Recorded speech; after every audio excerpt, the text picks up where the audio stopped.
தமிழக அரசினுடைய சிறப்பான உத்தரவுப்படி பல்வேறு ஆஸ்பெக்ட்ஸ்ல எவ்வாறு ஜல்லிக்கட்டு பங்கேற்கின்ற காளைகளுக்கோ பங்கேற்கின்ற வீரர்களுக்கோ எந்த விதமான பாதிப்பு இல்லாமல் தமிழக அரசினுடைய சிறப்பான ஆணைப்படி அனைத்து விதிகளுக்குட்பட்ட சிறப்பாக நம்மளுடைய தமிழக பாரம்பரிய கலாச்சாரத்தினுடைய வீர விளையாட்டான ஜல்லிக்கட்டை நடத்துவதற்காக அனைத்து ஏற்பாடுகள் பண்ணிட்டே இருக்கிறோம். அதே போல் இந்த இடத்துல நம்ம பங்கேற்கின்ற காளைகளுக்கு ஸ்கிரீனிங் பண்றதுக்காக அனிமல் ஹஸ்பண்டரி டிபார்ட்மெண்ட் மூலியமாக நம்ம 12 மெடிக்கல் டீம்ஸ் ஒரு டீம்ல 6 பேர் டாக்டர்ஸ் பிளஸ் அதர் ஸ்டாஃப் இருப்பார்கள்.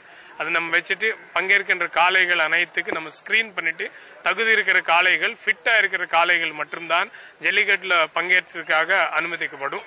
அதுக்கு மினிமம் 3 years ஏஜ் அது காளைக்கு இருக்க வேண்டியது இருக்கும். மினிமம் 2 பல் இருக்க வேண்டியது இருக்கும். அதே போல ஃபிட்னஸ் பர்ஃபெக்டா இருக்க வேண்டியது இருக்கும். அதே போல் ஹைட் காளையினுடைய பிரீடுக்கு ஏற்ற மாதிரி 4 feet ஹைட் வரை இருக்கு மாதிரி நம்ம அனிமல் ஹஸ்பண்டரி வெட்டர்னரி டாக்டர்ஸ் எல்லாம் சிறப்பாக கண்காணிச்சுட்டு இருக்கிறார்கள்.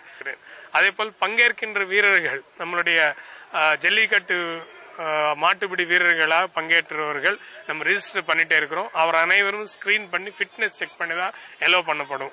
அதுக்கு நம்மளுடைய பங்கேற்கின்ற வீரர்களா இருக்கட்டும், வரக்கூடிய பொதுமக்களா இருக்கட்டும், தேவை இருக்கிற மருத்துவ வசதிகள் நம்மளுடைய பொது சுகாதாரம் மற்றும் மருத்துவத்துறை மூலியமாக சிறப்பு டீம்ஸ் நம்ம ஃபார்ம் பண்ணிட்டே இருக்கிறோம். அதுல ஒரு மினிமம் 10 டீம்ஸ் நம்ம ஃபார்ம் பண்ணிருக்கிறோம். 10 ஆம்புலன்சஸ் வச்சுட்டே இருக்கிறோம். 4 மொபைல் மெடிக்கல் யூனிட்ஸ் வச்சுட்டே இருக்கிறோம். பல பகுதிகளில் நம்ம மெடிக்கல் டீம்ஸ் வச்சுட்டே இருக்கிறோம். அதே போல் வரக்கூடிய பொதுமக்களுக்கு தேவை இருக்கிற மருத்துவ சேவைகள் வழங்குறதுக்காக அனைத்து ஏற்பாடுகள் பண்ணப்பட்டுள்ளது. Security and safety ஆஸ்பெக்ட்ஸ்ல barricading, double barricading, 8 அடி உயரத்துக்கு நல்ல பர்ஃபெக்ட் பேரிகேடிங், புல் ஸ்கிரீனிங் ஏரியா, புல் அதுல சரியான பேரிகேடிங் வச்சுட்டு அதுக்கு தேவை இருக்கிற தீவனம் தண்ணி எல்லாம் ஏற்பாடு பண்ணிட்டே இருக்கிறோம். பிளேயிங் எரேனா 50 ஸ்கொயர் மீட்டர்ஸ் ஏரியால பிளேயிங் எரேனா இருக்கும்.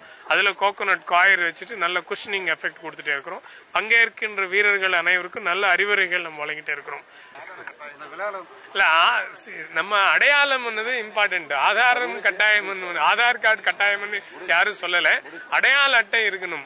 ஏனென்றால் பங்கேற்கின்ற வீரர்கள் ஃபிட்னஸ் இம்பார்ட்டன்ட். இது உள்ள எரீனா என்டர் ஆகிறோம்னா அது ஒரு எக்ஸ்பீரியன்ஸ். ஃபிட்னஸ் மிக முக்கியமான. இது ஒரு வீர விளையாட்டு.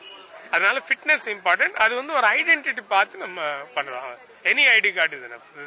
It's not that only one type of ID is compulsory.